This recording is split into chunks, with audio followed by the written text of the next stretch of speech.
Ketika cewek lewat pakai baju susi, itu tengok astagfirullahaladzim, cungik lah poso. Nah, sebenarnya perkara cungik ini ada beda Ustaz. Nah, jadi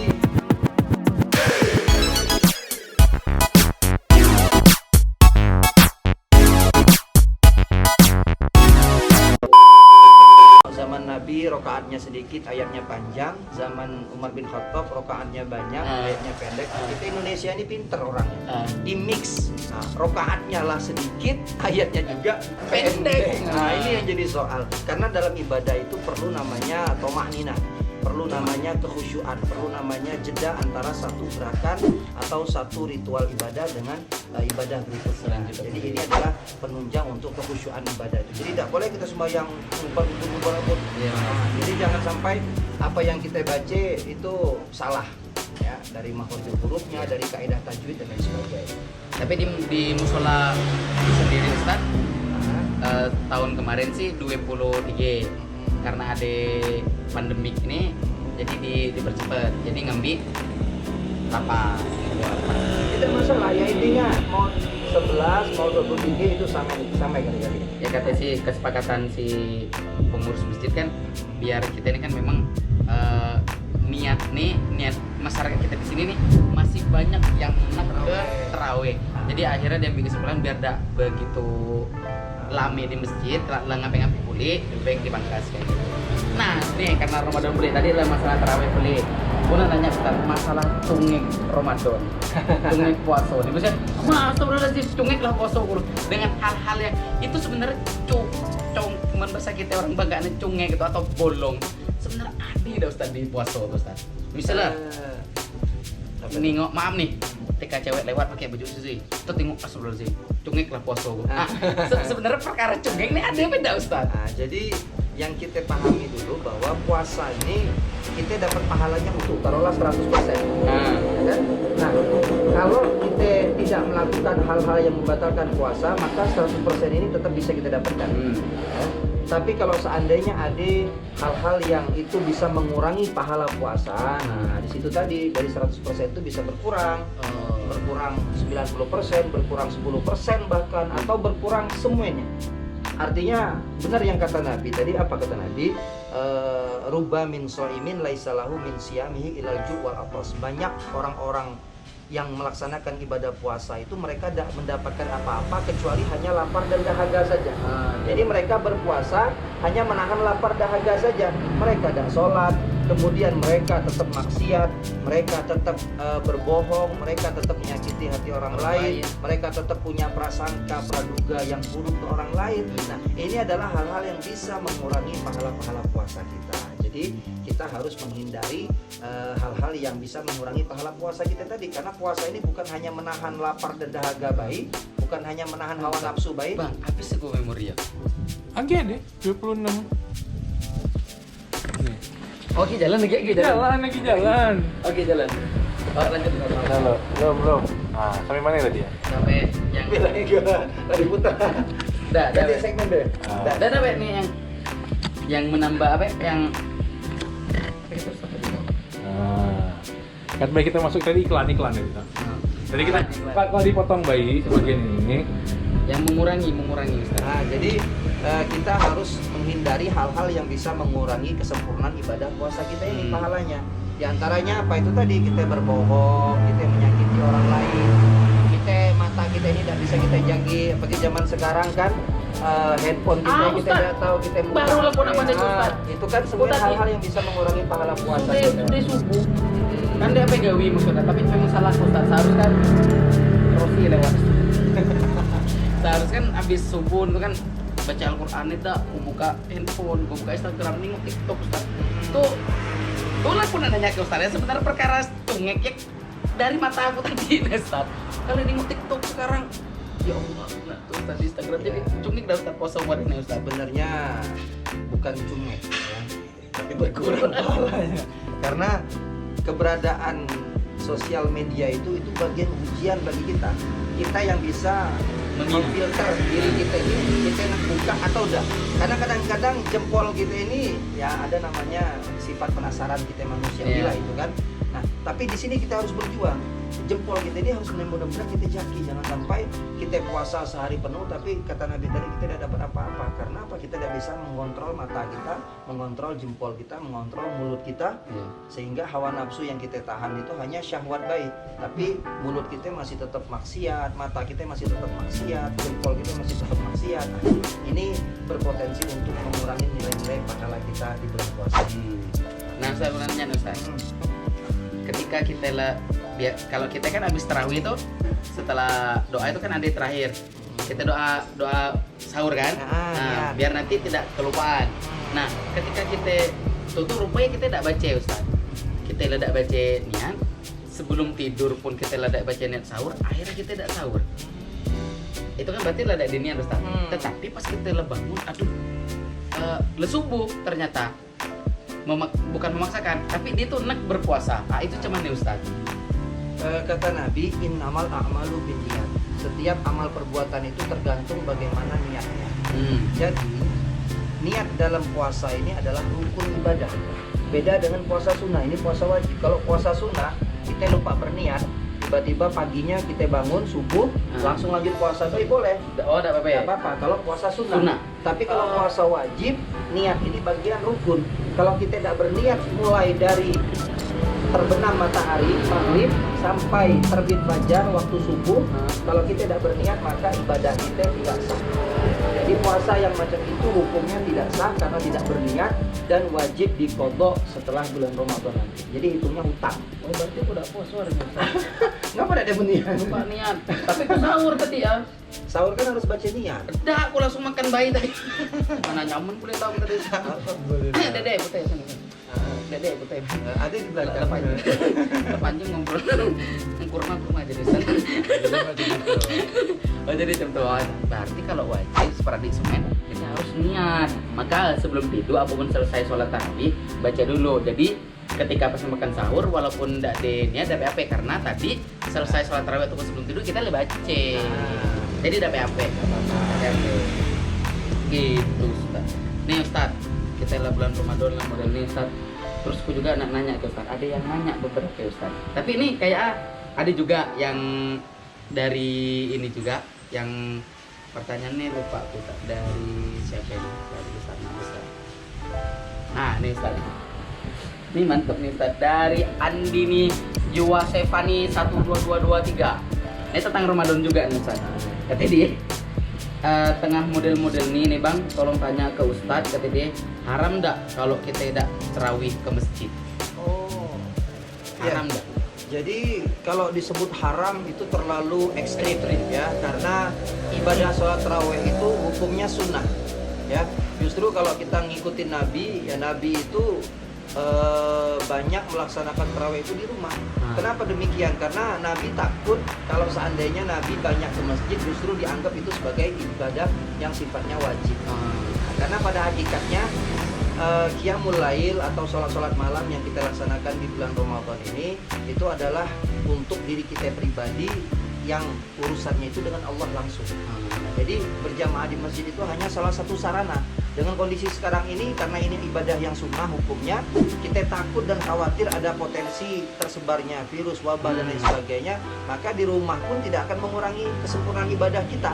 Justru ketika di rumah sembari kita meyakini bahwa ini adalah cara yang kita lakukan untuk melindungi diri kita, melindungi keluarga kita dari keburukan-keburukan yang ada di luar sana, maka di sini ada nilai pahala tambahan. Maka justru di dalam rumah ibadah sholat tarawih itu justru dianjurkan di kondisi sekarang. Tuh, berarti tidak apa udah haram manunya enggak. Tapi 2 kali nih dia nanya Ustaz Andini ini Ustaz. Pertanyaan Siko ini agak kata dia, Bang tolong tanya lagi ke Ustaz. Punya kan nyeleng duit. Nabung. Tapi nabung.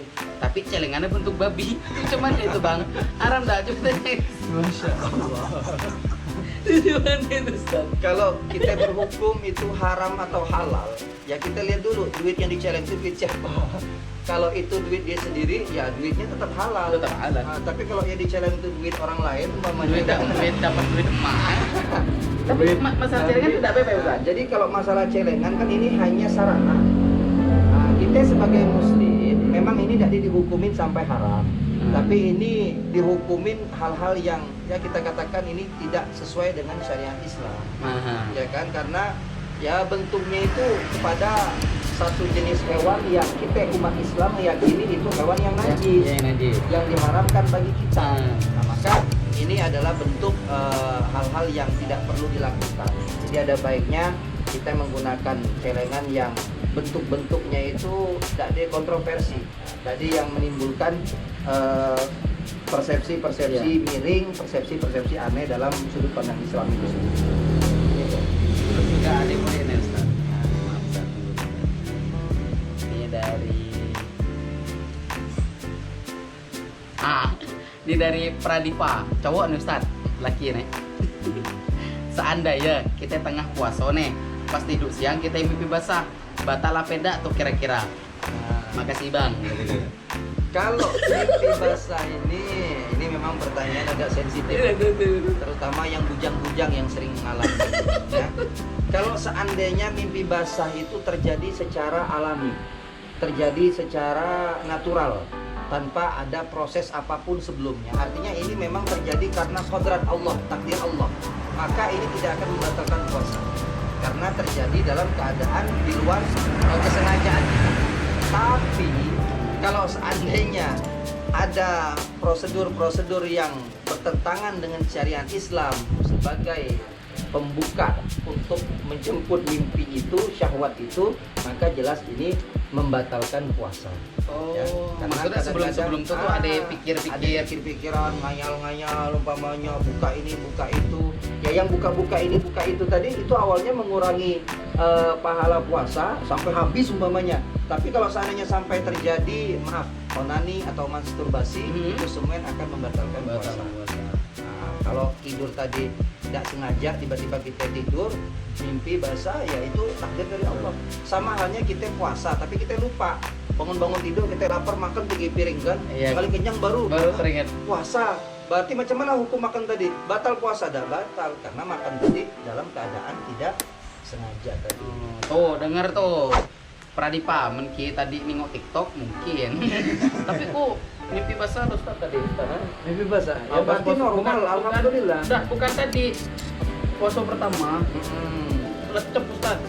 Ya itu tadi, artinya hormon kita ini sangat kumat puasa gitu.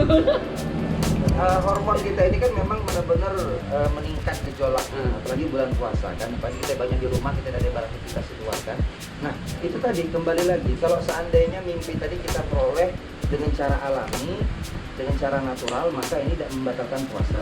Tapi kalau itu tadi, kalau kita sengaja, kan kita ngayal-ngayal, kita melihat ini dan lain sebagainya, nah itu yang akan awalnya mengurangi pahala, kemudian membatalkan puasa kita. Oh, dapat dari mak kami Ustaz. Mimpi basah nih, dapat dari mak kami. Dapat dari mak? Main siram. Dia bangun-bangun soal sahur. Oh, mimpi basah kena siram berarti. Bukan mimpi, bener tuh Ustaz. Jadi mimpi basah 2 kali basah. Nah, basah bawah, basah atas. Lecep Ustaz, gila-gila. Oh, maksudnya. Masya Allah. Jadi cuman dua rupiah Ustaz yang nanya Ustaz. Cuma aku nak nanya ke Ustaz Nenek. Tadi kan bertanya tentang di bulan Ramadan, tentang Islam-Islam. Aku juga nanya nih Ustaz, tapi tidak di bulan Ramadan nah. Boleh. Tetapi aku bernanya masih seputaran Islam. Macam mana caranya kita untuk mendekatkan hati dengan perempuan Ustaz? Masya Allah. Itu jadi yang bisa kita lakukan ada 3 B. Apa itu Ustaz? Pertama, kita berusaha. Udah sudah. Yang kedua, kita berdoa. Allah udah. Yang ketiga, kita berkaca. Belum gitu. Yang tiga memang belum. Maksudnya berkaca di sini bukan kepada fisik kita, tapi kita melihat diri kita sendiri. Kita ini layak belum jadi imam. Kita ini pengen istri yang macam mana karakternya. Kalau kita pengen istri yang soleha, maka kita dulu yang harus soleh. Tidak baca kita nak minta istri yang hafizah, tapi kita tidak hafal Quran. Kita tidak baca minta istri yang ibadahnya baik tapi kita sendiri ibadahnya masih bolong-bolong. Nah, artinya apa? Jodoh itu cerminan diri kita sendiri. Maka sebelum kita mencari jodoh, kita harus memantaskan diri kita dulu. Kira-kira kita ini pantas atau belum untuk menjadi seorang imam atau seorang suami yang baik untuk istri kita. Kalau itulah kita persiapkan dengan baik, jodoh itu akan datang sendiri kok, insya Allah.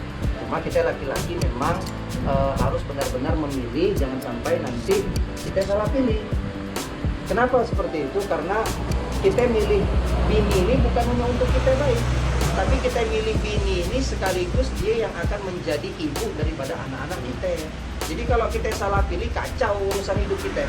Maka kita harus benar-benar menentukan pilihan pada pilihan yang tepat dengan kita lakukan tadi usaha kita, kemudian kita berdoa minta petunjuk kepada Allah, dan kita mencerminkan diri kita sendiri bagaimana kondisi kita, karena itulah yang akan Allah berikan jodoh sesuai dengan cerminan diri kita sendiri. Nah, Berarti kurang gitu.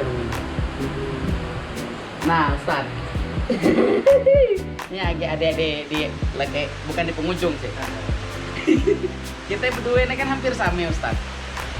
Sama di mana? Pacar Munir nyebut sama itu sama kita di mana? Ngapain gue bilang hampir sama? Karena kita pernah berapa kali ketemu di suatu acara. Oh, Nah, benar. intinya bahasa milenial ngejob. Ngejob. Kalau kita ngejob memang Ustaz, orang-orang seperti Ustaz kan ngejob itu paling banyak di bulan Ramadan. Ben kami ini kan enggak di hari-hari biasa, bulan-bulan biasa. Kalau orang seperti Ustaz memang kayak kebanyakan memang di ngejob itu untuk ceramah itu kan di bulan Ramadan. Nah, ketika ada hal yang seperti ini berkurang apa tidak, Ustaz? Ini pertanyaan agak sensitif, tapi bagus juga sebagai curahan hati kita tadi, karena kondisi sekarang ini luar biasa. Sekarang kita lagi hujan. Ya, semoga Allah berkah. Semoga Amin. kita hujan ini bermanfaat bagi kita. Amin. Nah, kalau ditanya tentang job di bulan Ramadan ini, sebenarnya kita luruskan dulu pemahaman job. Tapi bukan job menyebutkan. Kami menyebutnya ini adalah ikhtiar dakwah kita. Oh ya, ikhtiar dakwah. Jadi dalam kondisi sekarang ini memang tantangannya sulit. Kami biasanya di bulan Ramadan, kalau tahun-tahun sebelumnya itu berbuka puasa di rumah tuh hanya 2 kali. Puasa pertama dan puasa terakhir. Itu karena kita tidak menerima undangan lagi.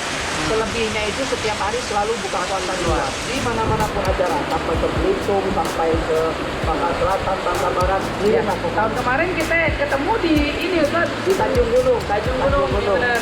Kemarin ketemu di Tanjung Gunung. Pokoknya setiap hari keliling. Tapi dengan adanya pandemi seperti ini, ya mau dan mau kita harus banyak di rumah, karena memang kegiatan kita sudah mulai dibatasi, dan kita juga waspada supaya kita tidak ada ketemu banyak orang lagi di luar sana. Alhamdulillah. Nah, tapi di sini justru hikmah yang Allah beri itu, dengan kondisi sekarang ini kita bisa lebih memanfaatkan waktu yang lebih maksimal bersama keluarga kita. Untuk berdoa bersama-sama, untuk menikmati kajian istri kan. Jadi inilah hikmah. Kita pindah dulu ke dalam rumah. A few moments later. Karena berhubung cuaca hujan tadi ya, pindah ke dalam. Nah, ini ada di segmen terakhir nih Ustaz. Tadi kita lebih bisa segala macam. Semoga nih semen bisa bermanfaat kayak seperti semen. Benar kata Al Mukarram tadi, kita tetap beribadah walaupun ada model kayak ini, tidak akan menghalangi sedikit pun kita untuk beribadah. Kita masih bisa di rumah. Kita akan lebih akrab ke keluarga kita yang biasa ya. Saat di rumah acu-acu nih, kita bisa sahur sama-sama, bisa buka bersama, jemaah di rumah sama-sama. Dan moga-moga kita nanti ini baru puasa keempat, semoga kita nanti dipertemukan di Idul Fitri. Nah Ustaz, ini aku nak minta sih kau nih Ustaz. Sebenarnya aku nak ngelakuin Ustaz. Cuman kelak takut aku yang melakukannya dengan salah. Yang kelak untuk doa orang sehat terbaca kayak doa kayak orang sakit lah. Karena Al Mukarram nih. Ini kan doa, mudah-mudahan biasanya orang modalnya lebih disukung doa. Nah, di bulan Ramadan ini kita minta doa ke Ustaz, semoga Bangka Belitung aman dari semuanya dan juga COVID-nya cepat berlalu.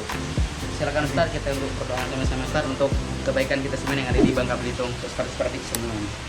Bismillahirrahmanirrahim. Alhamdulillahirabbil alamin. Allahumma shalli wa sallim wa barik ala sayyidina Muhammadin wa ala alihi wa ashabihi ajmain. Allahumma ighfir lana dzunubana wa liwalidina warhamhum kama rabbawna shighara wa li jami'il muslimina wal muslimat wal mu'minin wal mu'minat bi rahmatika ya arhamar rahimin. Allahumma taqabbal minna salatana wa siyamana wa qiyamana wa ruku'ana wa sujudana wa tadarru'ana wa takhasyu'ana wa ta'abbudana wa tamim taqsirana ya Allah ya Rabbana ya Rabbal alamin. Allahumma dfa' 'anna al-ghala wal waba wal bala wal fakhsha wal munkar ma zahara minha wa ma batan fi baladina Indonesia khassah wa fi buldanil muslimina ammah innaka ala kulli syai'in qadir. Allahumma ja'al ijtima'ana hadza ijtima'an marhuman mubaraka wa tafarruqana min ba'di tafarruqan ma'suma. Rabbana atina fid dunya hasanah wa fil akhirati hasanah wa qina adzaban nar. Wa sallallahu ala sayyidina Muhammadin nabiyil ummi wa ala alihi wa sahbihi wa barik wa sallim. Subhana rabbika rabbil izzati amma yasifun wa salamun alal mursalin walhamdulillahi rabbil alamin. Taqabbalallahu minkum. Sebagai penutup, nanya dulu. Tadi kan Munir lah nanya macam mana aktivitas dakwah kami di bulan Ramadan di tengah pandemi ini. Kalau untuk Munir sendiri, bagaimana jobnya di bulan Ramadan tahun ini? Oh sebenarnya ada kaki Jangan sedih. sebenarnya kaki nyambung. Ini kok syukur-syukur Ustaz. Ini baca sahur Ustaz. Nih lompat hari sormi gitu. Tapi kata orang kan Munir kan nyaman dekat ke wali kota, dekat ke Men Pak dekat Gubernur, Ustaz, dekat ke Pak Ustaz. Kapolda. Nih, Dulu aku kan dekat jadi ke anak Ustaz. Nah nih lagi ya, belum dapat barokah. Tapi men masalah deket tuh cuma kayak deket baik. Bener Pak Ustaz, sahur pertama mie kayak telur Ustaz. Awal lagi mantap mie kuah Ustaz. Sawi lagi banyak, mie lagi banyak. Sahur ketiga, sawi nambah dikit, mie nambah dikit. Yang nih tadi Ustaz, tadi subuh nih, sahur tadi pagi nih. Mie dek kuah yang banyak Ustaz ngambang. Masya Allah. Ya ala kulli hal kita tetap Ya, bersyukur. alhamdulillah Sekarang. 2 bulan nih Nah, kosong. yang penting 2 bulan kosong. 2 bulan kosong. Lama nih, Roh. Iya. Oh, itu sabar-sabar lah nih, Roh. Iya, sabar. Mudah-mudahan dapat jam Insyaallah, tepat. insyaallah. Artinya ya kita harus banyak-banyak bersabar ya. Dalam urusan akhirat kita harus melihat orang yang lebih tinggi dari Iya kita. benar. Oh orang ke masjid, oh orang banyak tilawah Al-Qur'annya, oh orang banyak sedekahnya. Perlu kita lihat sebagai motivasi kita untuk mengikutinya. Tapi urusan dunia kita harus lihat orang yang lebih bawah dari kita Iya. supaya kita bersyukur. Kita sekarang masih pakai baju, kita sekarang masih bisa berteduh di Iya. bawah rumah.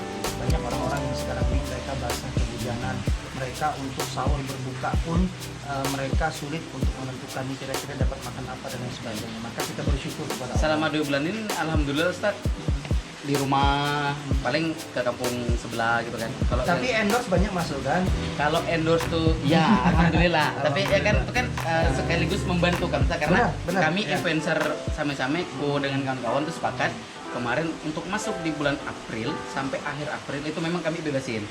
Bebasin. Bagus, Boleh bagus. silakan kami dalam artian intinya kami membantu gitu. Membantu segala macam. Ya kita dalam rangka mensupport kawan-kawan. Ya, yang berdagang Karena juga. kita sedekah ini. Makanya makna sedekah itu bukan hanya dengan duit, baik. Tapi sedekah itu dengan apa yang kita mampu. Kita dapat cak dengan duit, kita dengan ilmu. Iya. Dapat cak kita dengan ilmu, kita dengan tenaga. Dapat cak dengan tenaga, kita dengan pikiran kita. Iya. Dapat cak dengan pikiran, kita dengan doa. Dan kayak seperti kawan-kawan influencer kan, dengan followers yang banyak, mereka bisa bersedekah dengan menerbitkan postingan-postingan membantu UMKM, orang-orang yang berdagang dan lain sebagainya. Jadi inilah sedekah yang barangkali bisa kita lakukan di tengah pandemi ini. Kita yakin kalau kita bersama-sama, insya Allah kita akan segera cepat bebas dari pandemi wabah virus corona ini, insya Allah. Amin ya rabbal alamin. Aku juga nih postingan Ustadz kemarin juga bagus tuh yang dakwah ya ini kan. Ya, sekarang serba virtual. Virtual. Kami pribadi ngajar di beberapa kampus, sekarang ini online semuanya virtual. Kegiatan-kegiatan dakwah juga kita lakukan secara virtual. Artinya keadaan yang ada ini justru memicu diri kita untuk lebih aktif dalam melahirkan hal-hal yang bernilai positif, lebih produktif lah kalau kita lebih paham. Maksudnya jangan sampai keadaan sekarang ini justru membuat kita ini malas, membuat kita ini berpikir tuh agak buntu.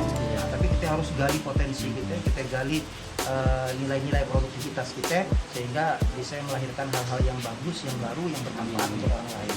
Dan juga aku tengok Ustaz untuk dari puasa pertama, puasa kedua, puasa sampai kemarin ketiga, ternyata orang berjualan tuh masih banyak dan aku dapat info dari kawan sih, kawanku keliling gitu kan. Terus juga untuk sore-sore tuh bener-bener lagi ramai.